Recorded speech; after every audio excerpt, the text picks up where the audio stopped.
Welcome back. Today's vlog is going to feature an EMS shoot I did recently.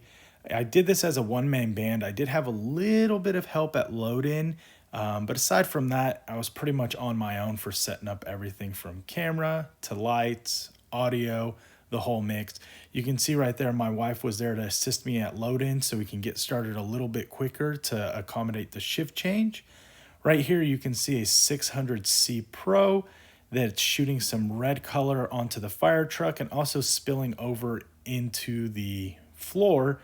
And then also it's cutting it off the ambulance so we don't have any spilling that way, so there's just not light going all over the place. So that's why you see that flag right there. Here's a view from the side. Looking really nice. Probably could have put the microphone a little bit closer if I had the time. I was kind of, getting stuff situated and fine tuning it. And they finally settled, so they probably moved. Here's another angle from a different setup. This was changed up. We were changing the direction of the talent. So when you watch the video, they're not all on the left side facing to the right. So we had 6 interviews. We split them each direction so they can face the right, a different way to give a little bit of some, dynamic viewing. Here you can see that we have that ultra bounce on one side and then a big 8x quarter grid that's getting hit with a 1200D. And you can see the red heating here. This was a little bit brighter background. This person was actually part of the fire department, so he wasn't actually the EMS company. So I kind of want to have a slightly different look so you could separate them apart and don't mix them up as being the same. So has a little bit brighter background, just a fire truck in the background as well to change things up. So here's the setup. We are hitting the talent with a big key light right here. And then we have a bounce for fill and a hair light, which is the Pavotube. And then we have a 600C here set to red. And if you see, it's just missing the edge of the fire truck. So if I move this flag out of the way here, it hits right there. So I just cut it enough to not hit that reflective material. It is spilling into the floor, which is what I want. We had an ambulance here earlier, it's gone. We just filmed with the fire truck in the background. Here's a look at the 1200D with a light dome 2. 1200D's going through, so we have double diffusion because it's going through the dome and then it's going through a quarter grid. We have floppies here to block some of the light coming in and the ambient light coming in from the windows. And then we have 2 clips on playback to kind of give you a look. This is a different setup from earlier because you see the ambulance was there, but kind of give you an idea of what was going on. And then here's a tight. So we got a little bit of stuff going on in the background. It's, kind of dark in its own way, which is really nice. And we changed it up a little for some of the people we were filming, depending on what their role was, to kind of have a different look. But this is obviously looking one direction, looking towards camera right, and this is looking towards camera left. Changing it up, so we did 3 people one direction, 3 people the other direction. And then here's our boom going straight into camera. These monitors are the Shogun 7 Connect, and they actually released an update for NDI on both of these guys today, so that's pretty cool. So we'll be able to use the wireless function to go directly into certain things, so that'll be really nice. Here's some other kit that I had on standby. I had a Nova here, 2 more 600Ds, and some other goodies mixed in. And then if you come over here, you can actually see my 2 shaped bags that I like to run, 1200D case, and there's the mics that I'm using right now. So, all right. And that's the ambulance making its way back. So we're gonna cut it short here. And so here's the reality of a one-man band. You set it all up, you've got to tear it all down. You're the creative direction a lot of times. You're handling so many things, you're wearing a lot of hats.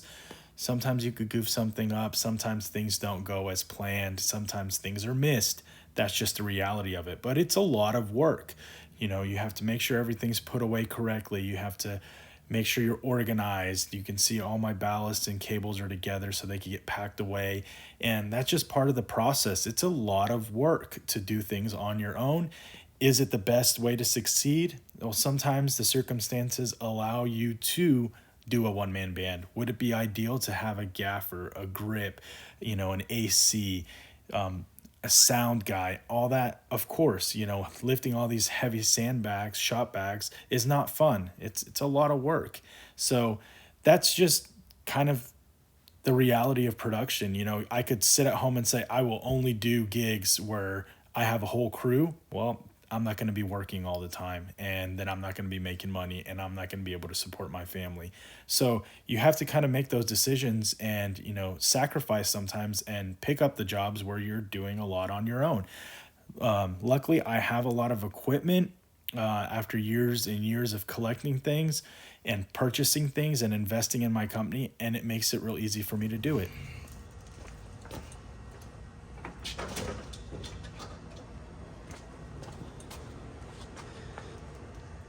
All right, so take a look at what we got here. So we have the rock and roller up top, the MC kit, the Aputure 1200D, and the Nova, which we didn't use today. We have the C-stands lined up here. You have 2, 4, 6, 8, 9 C-stands, regular size, and then 2 short ones. And then there's the short gobos for that guy. And we have a ladder up top. And then over here, you can see we have our mat to cover up cords, tennis balls, and some split frames right there for space savings. Down below, you can see our Apple boxes are lined up in there. Let's take you around to the side. Here you can see we have our floppies, diff. We got some diff rolls here, and jelly rolls, cutters, nets, our 2 soft boxes here from Aputure. We have a tripod here to the right. We have a couple rags. I didn't want to reach all the way in there to get them where they go. And then we have our rolling stands, our boom and everything. And over here is our shop bags. So that's kind of the setup we have today. Here's a quick look at how some of my stuff packs up on my mag liner so I could bring it in and out of set. It just gives you an idea of how the crate system is really beneficial in making things look nice and tidy. All right, guys, so I wanted to show y'all my kind of what I call my stringer rig and setup. It's pretty much put this plate here in the passenger seat, and it holds my camera. So what I'll do is I'll run the seatbelt down and it'll catch it down at the bottom here and hold it into place. Comes across, goes down here, down below, and holds it in place just in case something happens. But that doesn't prevent me from sliding this whole rig out this way. Has a quick release, and then I do lock it down depending on what I'm doing, but it's gonna prevent it from clicking completely out until I click the button. You see that? So it stays in, it's not gonna go anywhere. I have an ultra bright monitor here. So this is just the scene that I was just on, and you can see it's pretty bright in here in the shade, and it's only at like a really low percentage. I think only like, let's check. Don't want to make stuff up, but it's at a brightness of 23 out of 100. So that's pretty good. And I was out here in sunlight and I was able to get everything. I'm running a 24 to 105, and then I have a matte box on here, which is the Tilta Mirage, to give it some protection so I don't have to put caps on and off, and also, you know, keeps the lens safe while transporting, but also it could help with flares or if I need it for any coverage, or if it starts sprinkling a little bit, it'll help out. I'm running a what is this? Audio Technica microphone. Let me double check. See, I'm getting a little bit of a brain fart. So yeah, Audio Technica, and it is the model AT875R on here. Audio is not important for me for the most part, so that's why I don't have the big wind muff on there. But it works out really well to have it for scratch in case there's something cool that I capture. You never know. I have the monitor is powered by the V-mount over here, and then so is the camera. So kind of have it all going into one place. And what makes it good is it's lightweight up here, so it's not putting too much stress on the hot shoe, which is a smart hot shoe that has audio features and things like that. But this is the best place I found to put the monitor to kind of keep it forward, and then also it's lightweight, so it stays out of the way. And the really amazing things that I have here, I don't know how many of you guys have been around in the film game or shooting, but there was a company called Jag 35 back in the day, and it had these really cool grips. These are actually moto grips that I put on there just for flash when I was shooting a lot of moto. But what's cool about these grips is right here I could hold on to it, and if I want to adjust it, I twist it loose and it's fully adjustable. So it's like, oh, I want it there, lock it off, I have it there. I come here, want it horizontal, tighten it up, lock it off, and it is strong and it's on there. It's like, oh, I want to loosen it up, adjust. So it makes it for quick adjustments where you're not fighting a little bitty knob, like these little knobs that are usually just a pain to get into, especially in here. So I have it on both sides, so you could see over here. And the reason I have to have it on the right side is my right hand is paralyzed, so I could just flop it on there and that's it. So I can't really use the side handle at all. It's just on there if I need quick buttons for whatever reason, but I can't use it.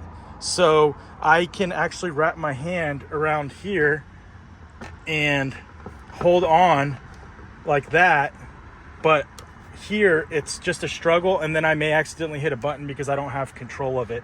So this makes out to be a really good rig.